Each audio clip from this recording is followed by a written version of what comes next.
Iya. Yuk. 1, 2, 3. Halo guys, selamat datang di episode pertama Serabutan Serba-Serbi Anak Lautan bersama dengan gue Olga Wulandari dari LT02 dan gue Ilham Rizky Nur dari LT02 juga. Gimana nih, Gak? Tepuk tangan dulu, Gak? Himat Litera akhirnya punya podcast. Akhirnya kayak setelah sekian lama kan udah. Betul. Jadi, Gak, Serabutan ini apa sih, Gak, sebenarnya, Gak? Jadi Serabutan ini tuh podcast yang diadain oleh Himpunan Teknik Kelautan ITERA, guys. Nah, diadainnya ini bakalan sebulan sekali tentunya, guys. Nggak mungkin sekali, ya? seminggu sekali, karena capek nanti. Jangan, kasihan yang edit, kasihan ya. edit. Tapi, Gak, iya, tadi guys. lu manggil pendengar kita, guys. Kayak kurang ngena gitu, Gak? Kira-kira apa nih, Gak? Sebutan Iya juga, para ya. pendengar kita, Gak? Kayak kita harus punya nama khusus gitu nggak sih, Ham? Iya, bener. Mungkin kita ngambilnya dari ini kali ya, dari nama podcast kita kan Serabutan. Jadi Serabuters gimana? Serabuters, halo Serabuters, kayak keren gak sih Serabuters? Serabuters berarti ya. Oke. Jadi isi Serabutan tuh apa aja sih, Gak? Nah, jadi di work package Serabutan ini bakalan banyak banget nih yang dibahas, dari mulai kehidupan anak teknik lautan, terus belajar di teknik lautan tuh apa aja sih, banyak nih. Setiap work package-nya itu beda-beda. Bakal seru-seruan lah ya, Gak ya? Iya, tentunya. Terus work package pertama ini kita bakal ngebahas apa nih, Gak? Oke, jadi di work package pertama kita bakal ngebahas tentang yakin gak sih sebenarnya buat masuk teknik lautan ITERA gitu. Lu yakin gak? Yakin dong, kita udah setengah basah masalahnya. Masalahnya udah setengah jalan kita di sini. Iya. Tapi tidak Gak, mungkin. Berarti kalau ngedenger dari yakin gak sih masuk teknik lautan, kan personal kita udah yakin ya, Gak ya? Berarti ini lebih ke anak 20 dan anak 21 kali ya, Gak ya? Iya, benar banget. Jadi di episode pertama ini nih emang dibuat khusus untuk para serabuters yang masih maba gitu. Atau serabuters yang ini yang baru mau masuk gitu, tapi masih bingung-bingung kan. Nah, berarti bisa ngedenger podcastnya kita ya, Gak ya? Iya, benar banget. Tapi Gak, kalau kita yang ngasih info ke mereka, gak akan dipercaya, Gak? Iya juga ya, karena nggak bisa. Valid ya data-data. Muka kita tidak meyakinkan, Gak? Oh iya, muka pelawak soalnya. Waduh, jangan dong. Jadi gimana nih, Gak, caranya biar anak-anak 20 dan anak 21 tahu yang mau masuk tuh yakin gak? Gimana, Gak? Tenang. Jadi kita ini udah spesial banget nih di episode pertama Serabutan. Kita bakal ngundang gue star yang emang spesial banget nih di episode pertama kita. Siapa tuh? Kita bakal ngundang Kepala Program Studi Teknik Kelautan ITERA, yaitu Pak Satrio Panalarang. Gimana sih, keren banget gak sih? Spesial banget ini episode pertama Serabutan ini. Biar pada yakin gitu ya yang ngedenger ya. Iya, bener banget. Gak? Jangan lama-lama, kita panggil aja, Gak. Teman-teman Serabutan, alhamdulillah Pak Satrio telah hadir di podcast pertama kita. Pak Satrio, mohon maaf telah mengganggu waktunya, dan terima kasih banyak telah bersedia untuk hadir di podcast perdana kami, Pak. Oke, terima kasih Ilham, Olga. Pertama-tama, gimana kabarnya nih, Pak? Alhamdulillah baik ya. Jadi di tengah kondisi pandemi COVID ini kita masih diberikan kesempatan untuk hidup gitu ya, untuk menikmati semuanya lah ya yang kita dapatkan tuh, alhamdulillah ya. Saya masih bisa ngajar dan masih bisa ngeliat adik-adik juga ya. Kita sudah pertemuan 2 kuliah kan. Jadi alhamdulillah kita semua diberikan kedua ini, Pak. Nggak kerasa Pak, liburan udah habis aja nih Pak, tiba-tiba masuk udah minggu kedua lagi, Pak. Tapi kan kondisinya kayaknya libur terus ya kalian nih. Kayaknya dari Maret 2019 kayaknya kalian sudah mulai libur itu. Iya, dari kita masih TPB ya, Gak ya? Oh iya, dari kalian TPB ya? Iya, Pak, untuk dari TPB. Dari TPB Pak, kami online. Ini Pak, jadi di podcast episode pertama ini kan temanya itu yakin gak sih masuk teknik kelautan gitu, Pak. Nah, dengan kata-kata yakin gak sih masuk teknik kelautan ini, untuk kami kan anak-anak semester 5, untuk Ilham dan Olga udah pasti yakin ya, Pak ya. Bertahan. Iya, benar. Bertahan di sini gitu.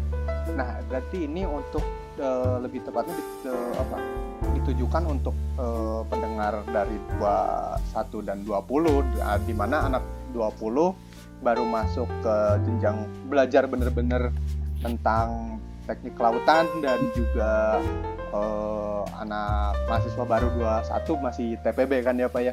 Jadi ini tuh banyak nih Pak pertanyaan-pertanyaan yang sangat common gitu Pak waktu TPB gitu Pak, yang belum terjawab, dan terjawabnya tuh setelah beberapa saat gitu Pak. Nah, dengan adanya podcast ini kami ingin dapat menginformasikan lah Pak dengan lebih cepat gitu Pak. Ya, bagus ya. Jadi media sosialisasi juga ya podcast ini. Ya. Pak. Betul Pak. Ya, jadi gini ini. Pak, ada pertanyaan yang sangat common itu pertama nih Pak.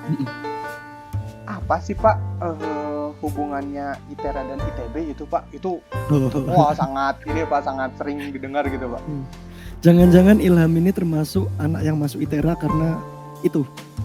Bisa jadi Pak. Bisa jadi.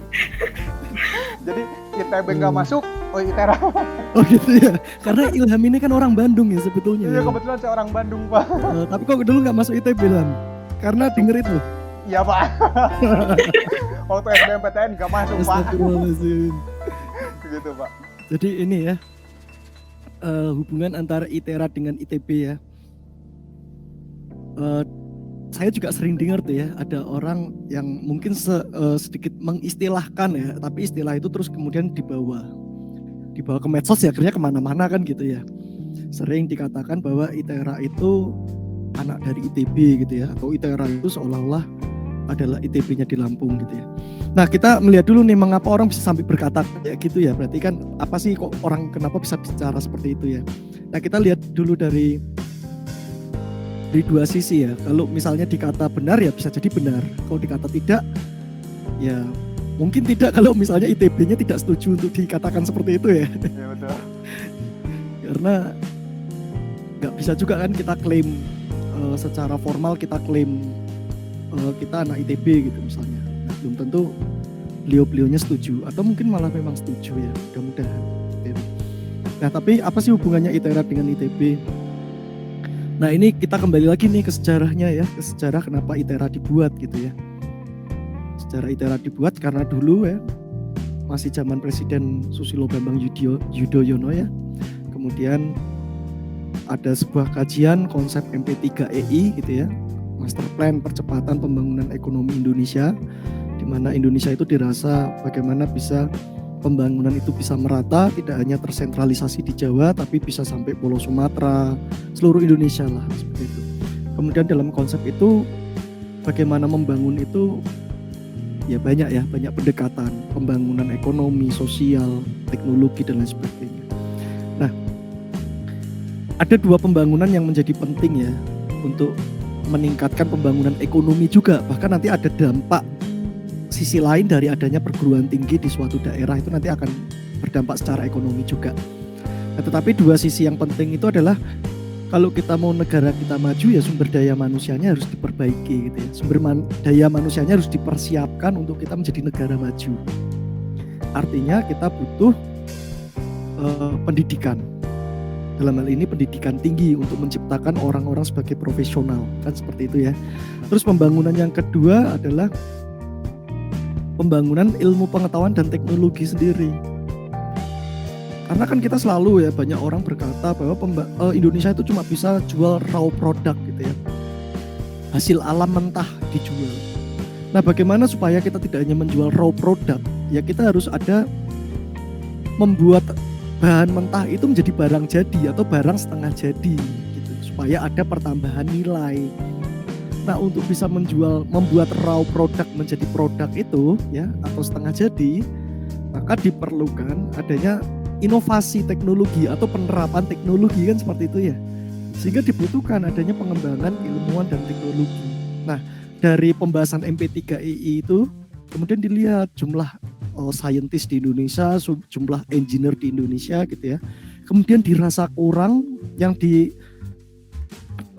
dihubungkan dengan adanya hanya ada dua institut teknologi saat itu ya yang negeri, yaitu ITB dan ITS. Nah, sehingga dirasa kita perlu ada nih institut teknologi baru kan seperti itu. Nah, akhirnya hadirlah salah satunya ITERA gitu. Nah, dalam perjalanannya supaya ITERA ini bisa segera berkembang dan ditargetkan dalam 25 tahun bisa sama level ya dengan ITB gitu, bahkan statement-statement yang kita baca itu kita diharapkan sama seperti ITB gitu ya. Mudah-mudahan nantinya bisa melebihi kan gitu ya. Tapi jumawanya anak baru ya kalau melebihi kan kayaknya nggak enak juga bicara seperti itu ya. Setidaknya kita bisa sama dengan ITB dalam 25 tahun ke depan. Maka ya kita perlu ada percepatan-percepatan dan kita perlu belajar juga sama ITB-nya. Dalam hal ini kementerian ya, Pak Menteri waktu itu meminta ITB untuk membina ITERA dan ITS untuk membina ITK ya, Institut Teknologi Kalimantan gitu. Nah, sehingga dalam prosesnya adalah kita dibina oleh ITB. Nah, yang dibina apa saja ya? Dari sisi manajerialnya, keorganisasian dari institut, pengelolaan institut ini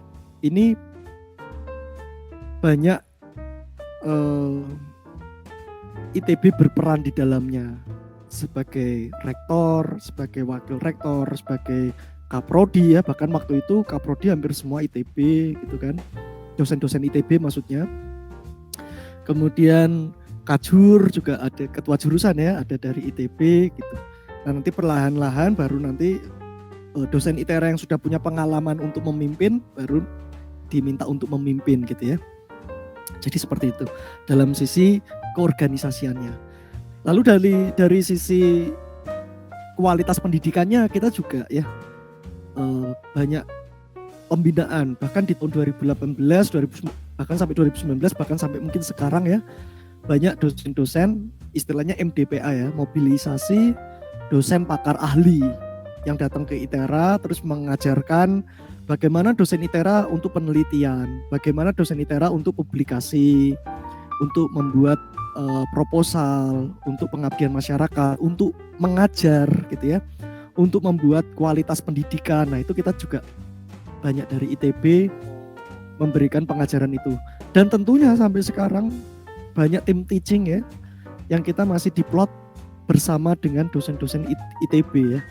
Fungsinya untuk transfer cara pengajaran dan transfer ilmunya itu sendiri gitu. Yang dosen luar biasa itu ya Pak ya? Dosen luar biasa ya. Di beberapa prodi dosen luar biasa mengajar, dosen utama, dosen ITERA-nya disuruh belajar untuk mengajar gitu ya.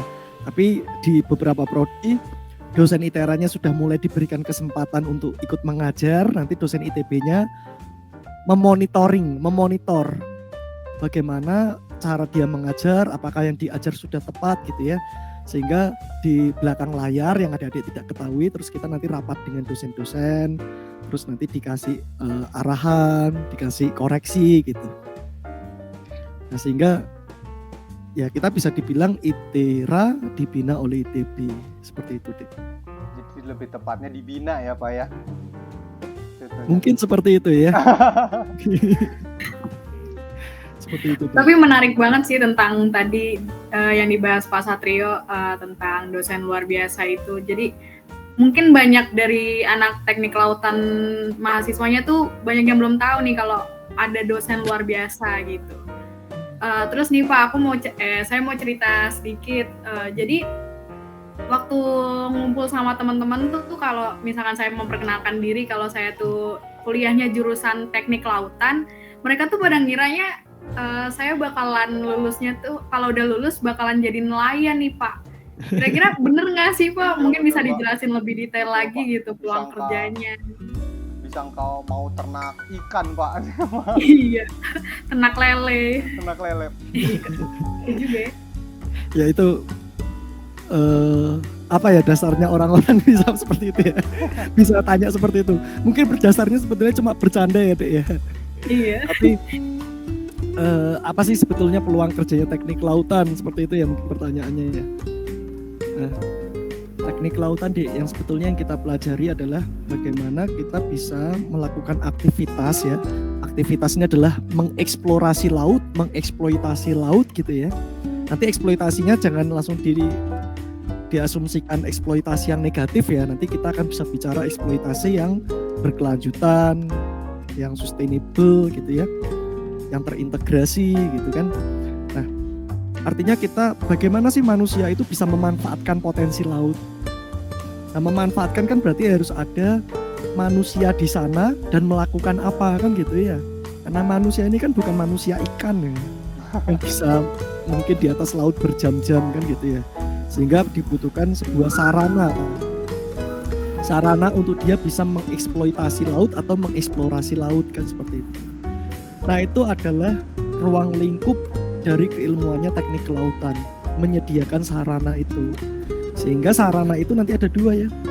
Ada orang memanfaatkan laut dari tepiannya, dari pesisirnya, dari pantainya, atau orang memanfaatkan laut benar-benar di atas lautnya kan gitu ya. Sehingga kita kenal sama yang namanya bangunan pantai dan bangunan lepas pantai. Onshore, offshore itu ya Pak ya? Ya, onshore dan offshore seperti itu. Nah, kemudian ternyata laut ini juga tidak hanya punya potensi yang menguntungkan, tetapi juga ada potensi bahaya dari laut gitu ya. Sehingga masyarakat kita harus hidup berdampingan dengan potensi bahaya dari laut itu sendiri.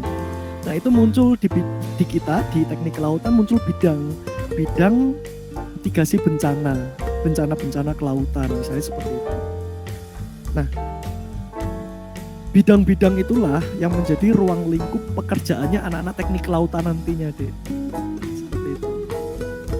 Jadi dari kita mempelajari lautnya, maka anak-anak nanti ada yang punya bidang kerja sebagai observer ya, atau sebagai scientist untuk lautnya sendiri ya.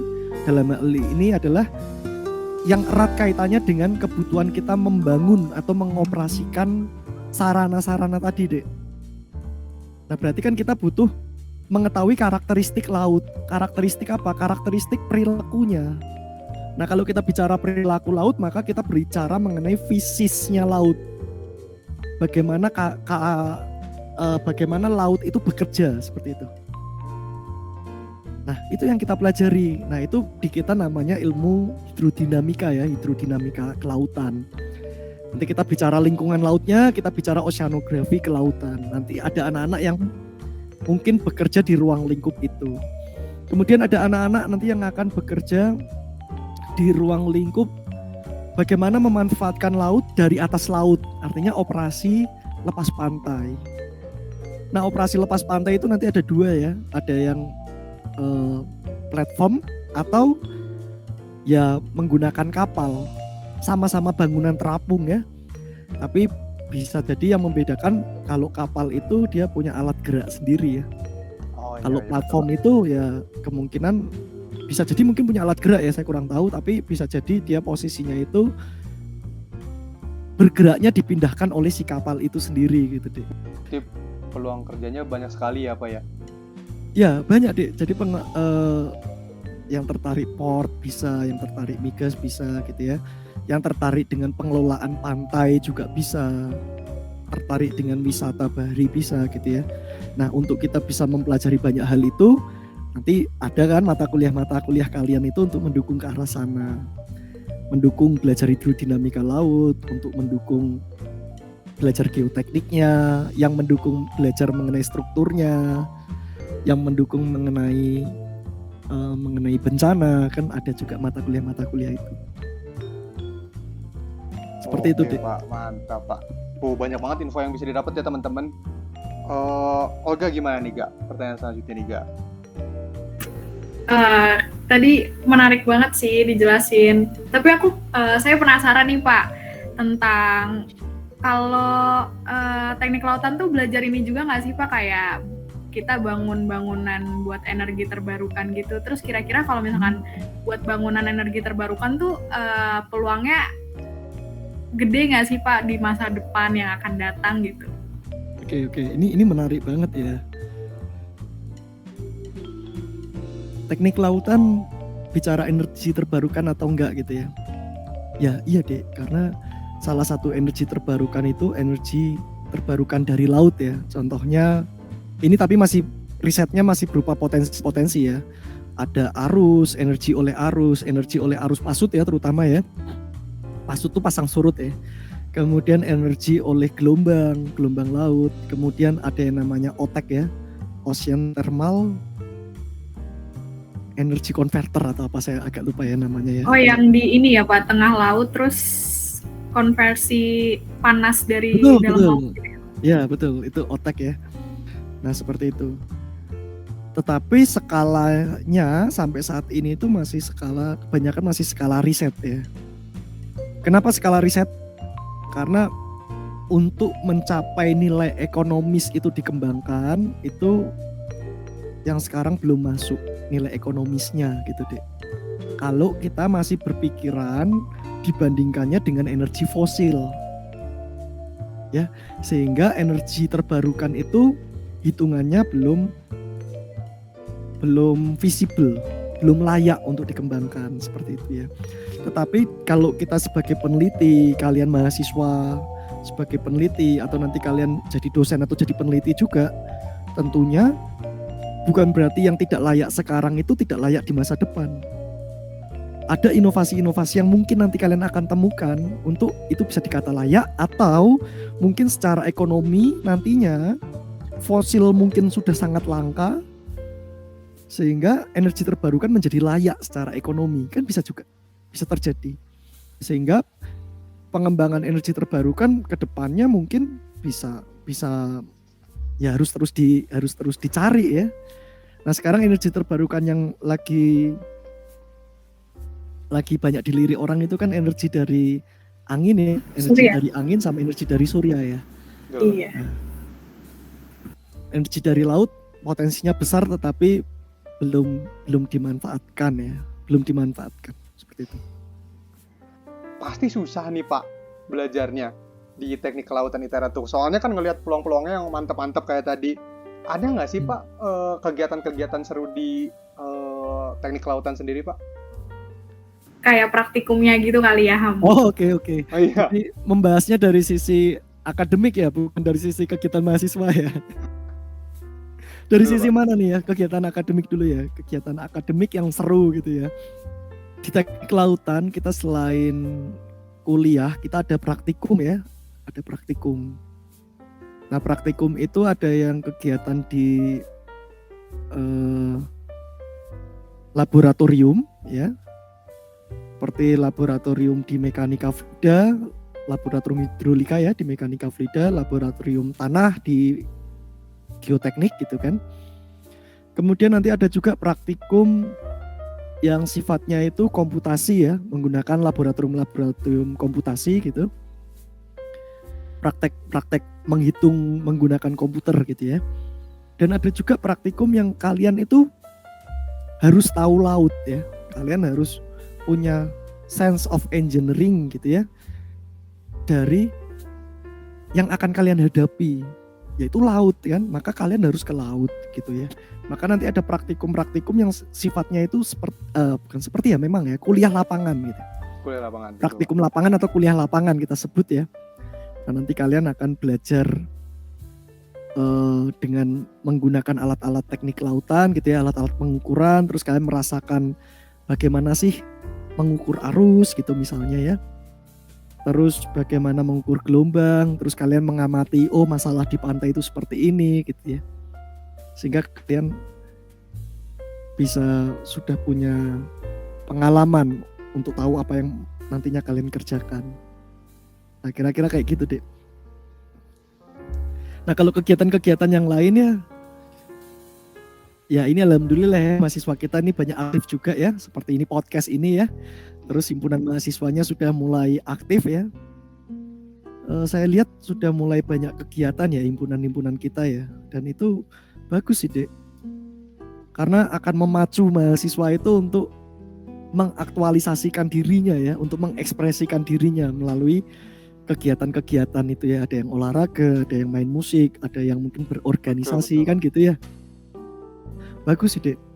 Nah untuk anak-anak yang mungkin tertarik sama akademik gitu ya, tertarik dengan riset, inovasi dan teknologi, mungkin kalian nanti bisa ikut kegiatan-kegiatan bukan akademik ya, tetapi kegiatan yang pengkayaan itu Contohnya kalian bisa ikut karya ilmiah, bisa masukkan PKM itu ya, Pekan Karya Mahasiswa. Pekan Karya Mahasiswa, nanti bisa ada tulisan-tulisan di PKM juga seperti itu deh. Dan banyak ya dorongan dari pemerintah itu untuk mahasiswa bisa berkarya ya, banyak lomba-lomba yang nanti kita bisa ikuti ya. Kan sering juga tuh Himpunan Mahasiswa Teknik Kelautan Indonesia ya buat lomba-lomba ya. Iya Pak, betul Pak. Kalian bisa ikuti gitu. Jadi kuliah itu dibawa seru gitu deh. Kalau cuma pulang kampus, berangkat kampus, pulang kampus gitu ya, kayaknya kurang ada pengalaman. Kupu-kupu ya Pak ya, kupu-kupu kuliah pulang. Saya nggak bilang gitu ya. Oke nih Pak, tadi ngomongin soal PKM, lomba-lomba, ikut lomba-lomba kayak paper competition kayak gitu-gitu kan, kita perlu dosen pembimbing ya Pak. Ya. Nah kira-kira kalau dosen pembimbing di Teknik Kelautan ITERA sendiri tuh bidangnya apa aja nih Pak? Misalkan kita mau kayak tadi energi terbarukan atau struktur kayak gitu-gitu, kemana, ke siapa kayak gitu Pak. Mungkin banyak yang masih belum paham nih Pak. Oh gitu ya. Jadi terkait bidang ya sekarang ya, terkait bidang. Jadi teknik kelautan itu gini, dalam membuat program studi itu kita sebetulnya dituntut untuk adanya diferensiasi ya, pembeda atau keunikan dibandingkan program studi yang sama di kampus lain. Jadi teknik kelautan ITERA itu sebetulnya apa sih bedanya dengan teknik kelautan ITS dan ITB? Pertanyaan awalnya tuh pasti dibawa ke arah sana deh ketika kita membuat program studi. Nah di ITERA ini sebetulnya kita mengarah kepada pembangunan di pantai dan lepas pantai yang terintegrasi dengan kelanjutan. Artinya terintegrasi dengan pembangunan yang ada di darat, dan pembangunan yang di laut itu tidak menyebabkan kerusakan yang ada di darat gitu. Dan pembangunan yang masif itu juga tidak akan menyebabkan kerusakan pada lingkungan di sekitarnya. Sehingga anak cucu kita tetap akan bisa merasakan manfaat potensi-potensi dari laut. Misalnya dengan banyaknya ikan, tetap bisa lihat terumbu karang gitu ya. Sehingga arah pengembangannya program studi teknik kelautan ITERA itu ke arah sana ya. Pembangunan di pantai dan di laut ya yang terintegrasi dan berkelanjutan. Nanti kalian bisa lihat di visi misinya teknik kelautan ITERA ya. Nah, untuk mencapai hal itu di teknik kelautan itu kita sebetulnya punya dua kelompok keahlian ya, dua kelompok keilmuan kalau di sini disebutnya seperti itu. Nah, nanti ini tidak hanya berperan untuk kalian yang sedang mau menulis PKM, tetapi nanti lebih banyak berperan untuk kalian yang akan melaksanakan tugas akhir ya. Kalian akan melaksanakan tugas akhirnya itu pada konsentrasi keilmuan apa. Nah di ITERA itu ada dua kelompok ilmuwan. Yang pertama itu Coastal and Engineering Management ya. Jadi Coastal Engineering and Management, manajemen dan rekayasa pantai. Jadi di sana ada manajemen pantainya, melingkupi bidang-bidang yang integrated coastal zone management itu ya. Manajemen pengelolaan wilayah pesisir terpadu ada di sana. Terus mengenai rekayasa pantainya sendiri ya. Jadi rekayasa pantai, membangun pelindung pantai, membangun dermaga gitu. Itu ada di kelompok keilmuan tersebut. Kemudian kelompok keilmuan yang kedua itu adalah HOE ya, Hydrodynamic and Ocean Energy kalau nggak salah ya. Saya agak lupa ya. Kayaknya Hydrodynamic and Ocean Energy ya kalau nggak salah ya. Hidrodinamika dan energi laut. Nah, itu dua kelompok ilmuwan kita yang kedua. Nah di sana fokus bidangnya adalah mengenai hidrodinamika ya, ada fenomena-fenomena gelombang yang menyebabkan proses pantai gitu ya, fenomena-fenomena transport sedimen yang disebabkan oleh adanya arus jajar pantai misalnya. Nah Atau fenomena-fenomena arus dan gelombang itu sendiri di laut gitu ya, ketika dia bertemu dengan sebuah struktur yang ada di laut gitu. Atau fenomena-fenomena interaksi antara struktur dengan lautnya gitu ya. Nah, misalnya struktur terapung dengan lautnya sendiri. Nah, itu ada di kelompok keilmuan yang kedua. Dan ada bidang energi lautnya ya. Nah, itu masuk ke kita. Tetapi kita pada ruang lingkup ocean-nya dan strukturnya gitu ya. Jadi kalau kita bicara energi laut, bagaimana kita menganalisis adanya potensi energi di sana, terus bagaimana teknologi dalam energi lautnya itu sendiri gitu ya. Tetapi nanti kalau kita bicara konversi dari energi gerak ke energi listriknya mungkin nanti dipelajari oleh prodi lain ya. Mungkin teknik sistem energi atau elektro gitu deh. Jadi kita pada ruang lingkup itunya saja. Wah, banyak banget ya Gaya. Teman-teman banyak banget nih ternyata peluang kerjanya yang keren-keren beneran. Ya, jadi kelompok keilmuan kita itu ya, itu memang disusun berdasarkan kebutuhan Pulau Sumatera ya. Karena Sumatera itu pesisir barat itu sangat akrab dengan bencana ya, bencana storm, bencana badai, gelombang oleh badai, atau bencana oleh tsunami sendiri. Kan seperti itu ya. Kemudian kita ingin juga ya Pulau Sumatera ini punya kekayaan yang bisa dimanfaatkan ya. Masa kita punya garis pantai yang panjang, kita sekarang bicara Sumatera dulu ya, tetapi kita lihat ya yang di daerah-daerah di pesisir barat itu mungkin perekonomiannya belum tinggi gitu ya. Nah, masa kita dekat sama laut yang katanya potensinya besar tapi kok belum bisa kita manfaatkan. Nah, itu kan kita perlu kejar ya. Kita kejar dengan inovasi dan teknologi di sana. Nah, seperti itu. Kemudian kita punya beberapa pulau ya. Nah, kalau kita bicara daerah kepulauan itu listriknya itu mungkin hanya hidup 6 jam gitu ya, 7 jam gitu. Yang lainnya mungkin tidak ada listrik.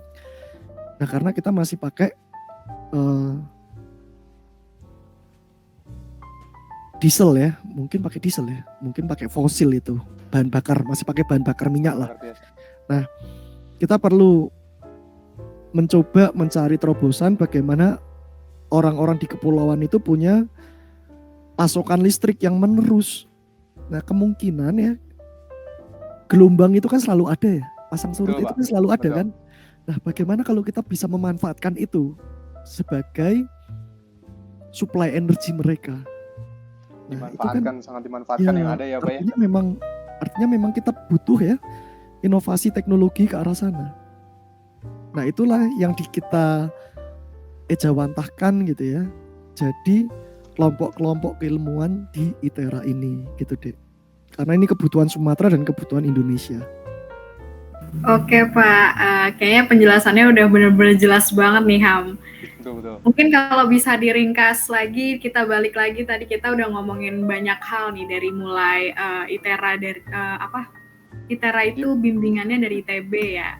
Terus lulusan teknik lautan ITERA itu apa aja, terus kelompok keilmuannya, dosen-dosennya, terus peluang kerjanya dan macam-macam nih Ham. Mungkin kayaknya segitu aja nih Pak podcast kita kali ini nih Pak. Kita sebelumnya mau bilang makasih banyak untuk kesempatan dan waktu yang Bapak berikan buat terima kasih banyak Pak. Buat penjelasannya tuh benar-benar detail banget ya Ham. Banyak banget yang bisa dipetik asli. Benar banget. Oke, makasih banyak ya Pak sekali lagi. Semangat ya adik-adik ya. Jadi sudah tahu potensinya ya. Harusnya adik-adik sudah mulai semangat nih ya, dan kuliahnya jadi nggak males-malesan ya, karena sudah tahu tujuan hidupnya nih apa nih gitu ya. Bener banget Pak, bener banget. Makasih banyak ya Pak sekali lagi. Saya live ya. Iya Pak, terima kasih Pak. Assalamualaikum Pak. Waalaikumsalam warahmatullahi. Nah, gimana Serabuter? Udah jelas banget kan tadi ya sama yang dijelasin sama Pak Satrio, ya kan nggak? Jadi udah pada yakin lah pastinya, untuk masuk teknik lautan ITERA. Harus yakin, karena tadi Pak Satrio tuh ngejelasinnya benar-benar detail dan jelas banget Ham. BTW nih Ham, kayaknya dari tadi gue ngobrol sama Pak Satrio tuh koneksi gue jelek banget ya. Iya, ini agak gitu. Terganggu gitu ya. Ya maaf Sayang banget ya banget. para Serabuters nih, work package pertama kita. Mohon maaf lahir dan batin. Mohon Enggak maaf dong. banget ini mah. Iya bener. Bener ya, namanya juga work package pertama ya Gaya, episode pertama. Apalagi kita online, jadi susah ini ngatur jaringan ini, susah banget. Nggak bisa bukan diprediksi kita yang jaringan. punya providernya. Providernya. Iya bener banget Iya sih. bener banget. Gimana? Makanya jangan dihujat. Jangan dihujat ya. Jangan Gak. dihujat. Serabuters nih kalau ingin ngedenger lagi podcast kita bisa di mana aja sih Gak? Jadi ada banyak banget nih. Kita bisa Serabuters bisa denger di Spotify, Instagram, Twitter dan Facebook dan juga YouTube. Dan jangan lupa buat di-follow, like, and share biar kita makin semangat nih buat podcast-podcast selanjutnya gitu. Betul Karena kalau nggak ada yang ya. dengerin, aduh males juga ya bikinnya. Asli, Kalau nggak ada betul. yang dengerin. Betul sekali. Gak, kayaknya Iya. udah deh segitu aja work package pertama kita ini Gak. Agak sedih tapi saya agak lega ya. Iya. Agak sedih tapi lega gitu. Sebenarnya guys lagi kan, sebenarnya Serabuters yang harusnya jadi caster tuh bukan gua. Itu nggak usah dibahas, mohon Oh itu maaf. nggak usah dibahas ya, itu di belakang aja ya. Iya, Ya udah oke. deh. Gua Ilham Rizky Nur. Dan gue Golanderi, we're checking out. Gak, emang tadi ada begini-beginian gak di briefing? Ya udahlah ya. Yaudah ya. Itu biar penutup aja. Dadah. Dadah.